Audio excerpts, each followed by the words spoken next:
স্বামীলৈ গেঞ্জি বিচাৰি হাবাথুৰি আলু বাইদেউ বজাৰত ঘূৰি ফুৰা দৃশ্য বন্দী কৰিলে কেমেৰাত অন ৰাইডৰ গেঞ্জিহে লাগে বাইদেউ গেঞ্জি ক্ৰয় কৰা দেখুৱাই বনালে ব্লগ ভিডিঅ'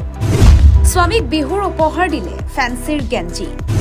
গেঞ্জি ক্ৰয় কৰা ভিডিঅ' বনোৱাক লৈ ছ'চিয়েল মিডিয়াত ট্ৰল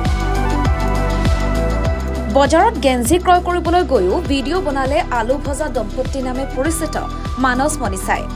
স্পাইৰেল পটেটো বিক্ৰী কৰি ভাইৰেল হোৱাৰ পিছতে মানস মনিচাই খুলিছিল ইউটিউব চেনেল ভাইৰেল হোৱাৰ সুবিধাতে ব্লগ ভিডিঅ' বনোৱা আৰম্ভ কৰিছিল দুয়োৱে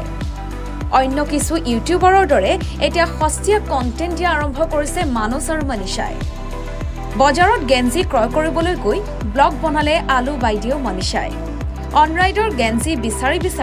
বজাৰত ঘূৰি ফুৰা ব্লগ বনাই আপলোড দিলে ছ'চিয়েল মিডিয়াত স্বামীলৈ বিহুৰ উপহাৰ হিচাপে নিলে গেঞ্জি স্পাইৰেল পটেটোৰ ব্যৱসায় কৰি সমগ্ৰ ৰাজ্যজুৰি ভাইৰেল হৈ পৰিছিল এই দম্পতীহাল অসমীয়া হৈ পদপথত নৱদম্পতীহালে কৰা ব্যৱসায়ক লৈ সৰ্বত্ৰে হৈছিল চৰ্চা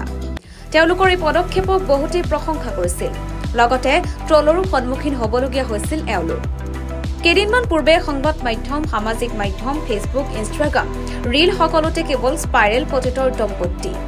স্বাৱলম্বিতাৰ সুন্দৰ নিদৰ্শন দেখুৱাই পদপথত ব্যৱসায় কৰিবলৈ ওলাই অহাৰ বাবে কিছুদিন পূৰ্বে সংবাদ মাধ্যমতো বাতৰি সম্প্ৰচাৰ হৈছিল দম্পতীহালৰ দোকানৰ মুহূৰ্ততে ভাইৰেল হৈ পৰিছিল দুয়োৰে কৰা ব্যৱসায়ৰ সেই ভিডিঅ' ইউটিউবাৰেও দীঘলীপুখুৰীৰ পদপথত থকা স্পাইৰেল পটেটোৰ দোকানখনলৈ গৈ বনাইছিল ভিডিঅ' মহানগৰীৰ দীঘলীপুখুৰীৰ কাষৰ পদপথত এহাল নৱদম্পতীয়ে নিজৰ সপোন পূৰাবলৈ প্ৰথমে সৰুকৈ কিবা এটা আৰম্ভ কৰিছিল তাৰ পিছত এতিয়া স্পাইৰেল পটেটোৰ দোকানৰ জৰিয়তে সফলতা লাভ কৰিবলৈ সক্ষম হ'ল মাজে মাজে ছ'চিয়েল মিডিয়াত চৰ্চাত থাকে তেওঁলোক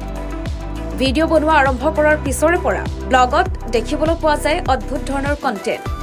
এইবাৰ গেঞ্জি ক্ৰয় কৰা ভিডিঅ' বনোৱাক লৈ ছ'চিয়েল মিডিয়াত ট্ৰল কৰিছে তেওঁলোকক ভাইৰেল হোৱাৰ পিছতেই তেওঁলোকে ইউটিউব চেনেল যিহেতু খুলিছে কেৱল পদপথৰ ব্যৱসায় নহয় সামাজিক মাধ্যমৰ যোগেদিও দম্পতীহালে ঘটিছে এতিয়া টকা এইটোৰ পিছত সিটো প্ৰমোচনেল ভিডিঅ' বনাই উপাৰ্জন কৰিছে দম্পতীহালে অন ৰাইডৰ গেঞ্জি বিচাৰা এই বিশেষ ভিডিঅ'টো প্ৰমোচনেল ভিডিঅ' বুলি একাংশই দাবী কৰিছে এণ্টাৰটেইনমেণ্ট ডেস্ক দ্য ষ্টুডিঅ'